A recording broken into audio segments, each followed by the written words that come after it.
Good afternoon, everyone. We're here at the Orlando Enagic office, and we're here with Dr. Michaels. He's going to explain to you how our water pops like firecrackers. If you have run into people and they're saying all alkaline water is the same, and I have often said for a lot of different reasons that it's not. Alkaline water is chemically altered.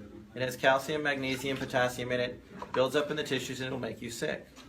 KANGEN water is actually electrolyzed water or alkalized, and it's done electrically. The easiest test to prove that is if you take regular water and you put a lighter on it, nothing happens because water doesn't burn.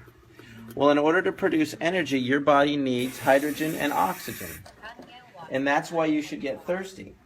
And so what you can do is a real simple test. Get water running.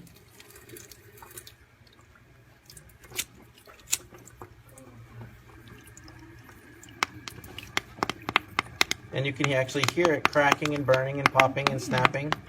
What's actually burning there is the molecular hydrogen and active oxygen.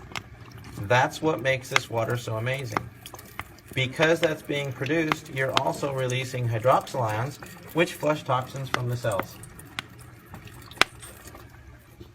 Awesome. Thank you, Dr. Michaels. Appreciate that. Dr. Michaels Explains. You're welcome.